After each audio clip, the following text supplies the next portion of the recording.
दिल्ली में सिर्फ 2 महीने के बाद विधानसभा के चुनाव हैं। आम आदमी पार्टी दिल्ली में एक बार फिर से सत्ता में वापसी करना चाहती है। इस जीत के लिए अरविंद केजरीवाल ने बनाया है प्लान एमबीए।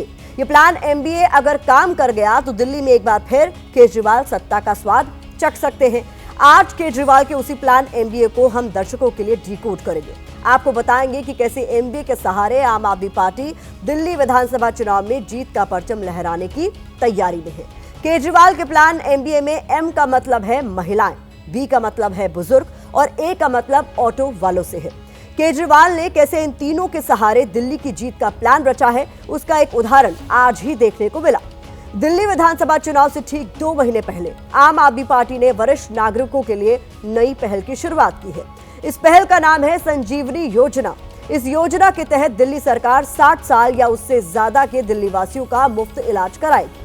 इस इलाज में खर्च की कोई भी सीमा नहीं है और सरकारी से लेकर प्राइवेट किसी भी अस्पताल में फ्री इलाज कराया जा सकेगा। दिल्ली के वरिष्ठ नागरिकों के लिए लॉन्च की गई इस योजना को दिल्ली चुनाव से पहले आम आदमी पार्टी के लिए वोटों की संजीवनी माना जा रहा है।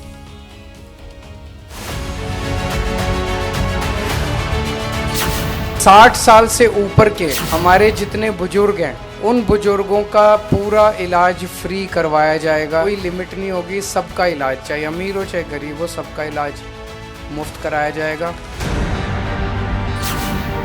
अगर ये लोग 60 के ऊपर प्लस वो दे रहे हैं लोगों को फैसिलिटी, तो मैं तो उसके फेवर में जाता हूँ। किसी और गवर्नमेंट ने अभी तक हमें तो उस चीज़ को फैसिलिटी नहीं। टोटली मैं जहाँ तक समझता हूँ ये चुनावी वादा ही है। केंद्र सरकार दिल्ली में आयुष्मान कार्ड लागू कर रही थी, क्या आपने उसको लागू होने दिया? केंद्र की जो योजनाएं हैं वो छलावा है। अरविंद केजरीवाल की योजना एक प्रैक्टिकल योजना है।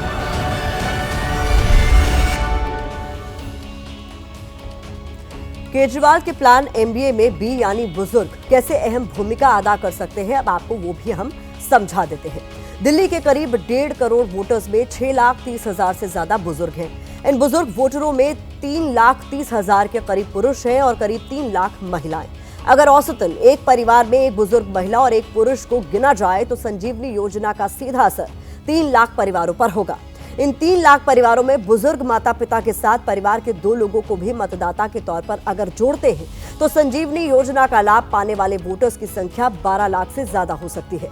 ये 12 लाख वोटर्स दिल्ली विधानसभा चुनाव में कैसे बड़ा रोल कर सकते हैं, इसके आंकड़े भी हमने आपके लिए तैयार किए हैं। लेकिन उससे पहले केजरीवाल के प्लान एमबीए के हिस्से ए यानी ऑटो वालों की अहमियत भी जरूर आपको समझनी चाहिए, जिनके लिए आम आदमी पार्टी ने 5 बड़े वादे किए हैं। इन 5 वादों के तहत ऑटो रिक्शा चालकों को 10 लाख का बीमा कवर मिलेगा, बेटियों की शादी के लिए 1 लाख रुपए तक की आर्थिक मदद, वर्दी के लिए हर साल 2500 रुपए और बच्चों के लिए कोचिंग क्लासेस शुरू करने पर भी विचार करने का भरोसा दिया गया है। दिल्ली में 93,000 से ज्यादा वोटर्स ऑटो रिक्शा चलाते हैं, जिनसे सीधे 93,000 परिवार जुड़े माने जा सकते हैं। इन 93,000 परिवार में अगर औसतन 2 वोटर भी माने जाएं तो दिल्ली के 2 लाख वोट ऑटो वालों से जुड़े हुए हैं। हालांकि हमने न्यूनतम संख्या को आंकड़ों में जगह दी है, ये संख्या इससे भी बड़ी हो सकती है, लेकिन ये 2 लाख वोटर्स भी दिल्ली विधानसभा चुनाव का रुख बदल सकते हैं। लेकिन कैसे, इसके आंकड़े भी आपको बताएंगे। लेकिन उससे पहले बात केजरीवाल के एमबीए प्लान के एम फैक्टर की कर लेते हैं। एम यानी महिलाएं। हम आपको भारत की बात में पहले ही दिल्ली में महिला वोटर्स की अहमियत का पूरा लेखा जोखा समझा चुके हैं। आज बात प्लान एमबीए की हो रही है तो दिल्ली में महिला वोटर्स की जानकारी भी आपको रिवाइज करवा देते हैं। दिल्ली में करीब 67,30,000 महिला वोटर्स हैं। 2020 के विधानसभा चुनाव में करीब 60% महिलाओं ने आम आदमी पार्टी को वोट दिया था।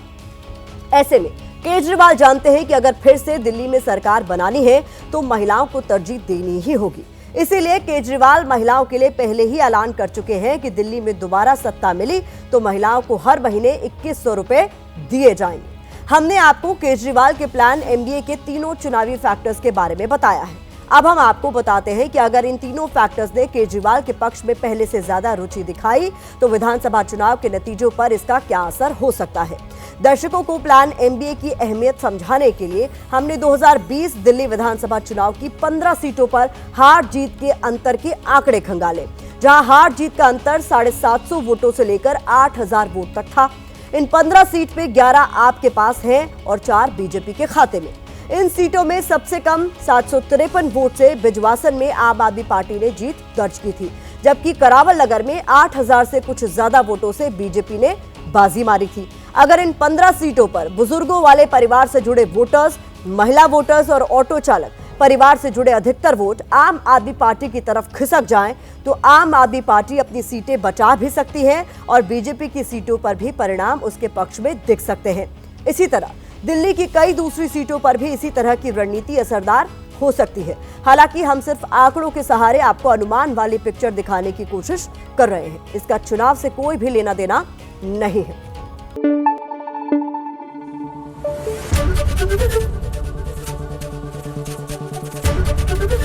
एबीपी न्यूज आपको रखे आगे।